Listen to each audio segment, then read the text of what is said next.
Guide for Salaried Exempt Employees and Paid Vacation Leave by HR Foresight. Many employers have chosen to designate some of their employees as exempt for purposes of overtime requirements as permitted by federal and state overtime laws. In most situations, when an employer designates an employee as exempt, they must pay the employee on a salary basis. One of the costs of paying an employee on a salary basis is that the employer has limited ability to reduce the weekly salary of the employee when the employee does not perform work for part of the work week. One of these limited exceptions involves personal leave. This exception for personal leave and how it works with paid vacation leave policies is discussed below. The Fair Labor Standards Act, as well as all states, exempt certain employees from their overtime requirements. The three most common exemptions include administrative employees, executive employees, and professional employees. For an employee to qualify for one of these exemptions, the employee must meet a minimum set of criteria. Although the criteria differ for each exempt classification, they each have at least one criteria in common. They require that the qualifying employee be paid on a salary basis. Salary basis. The salary basis form of compensation requires an employer to pay covered employees a predetermined fixed amount of income that does not vary based on the number of hours the employees work. The salary must be based on a period of time no shorter than a work week. Moreover, except in a very few limited circumstances, employers must pay salaried employees their full salary for any work week in which work is performed. Salary basis and personal leave, not including sick or disability leave. One of the few exceptions to the requirement that an employer pay a salaried employee his or her entire salary for any work week in which the employee performs work involves personal leave. Employers may deduct the equivalent of 1 day's pay for any day in which an employee does not perform any work for personal reasons, not including sickness or disability, which is covered by a different exception. The key here is that, when an employee does not work for personal reasons, an employer may only make a deduction for whole-day absences. If the employee works any portion of the day, the employer may not deduct the missed time from the employee's pay. For example, if a salaried exempt employee works for 4 hours in the morning on a Friday, and then leaves work to get an early start on a weekend vacation, the employer must still pay the employee for the entire Friday. Salary basis, personal leave, and paid vacation benefits.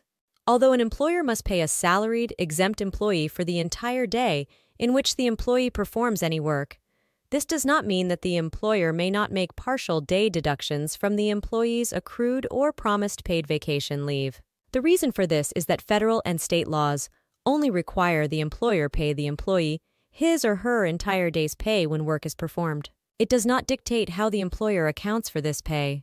In the situation involving paid vacation leave, the employer accounts for an employee's pay for partial day absences by reducing the employee's available paid leave. Using the example from above, the employee worked 4 hours in the morning and then left work to get an early start on a weekend vacation. Let's assume the employer has a vacation leave policy that provides the employee with 80 hours of paid leave each year, and the policy allows employees to take leave in 1-hour increments. In this situation, the employer ensures the employee is paid his full day's pay, but does so by reducing the employee's vacation leave allotment by 4 hours. Salaried employees who have exhausted their paid vacation leave. Employers may reduce a salaried exempt employee's vacation leave allotment for partial day absences.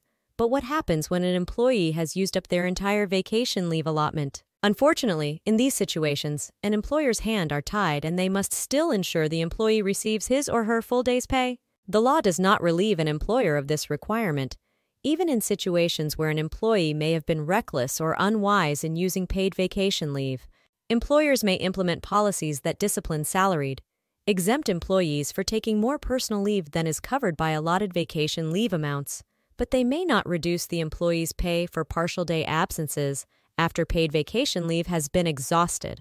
Doing so may have the effect of converting the employee into a non-exempt employee, making them eligible for overtime pay. Once again, using the example from above, let's assume that the employee that only worked for 4 hours on a Friday before leaving for a weekend vacation had previously used all 80 hours of his paid vacation leave allotment.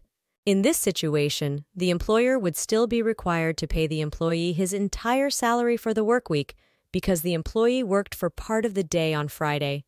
This is true even though the employee has exhausted his paid vacation leave allotment.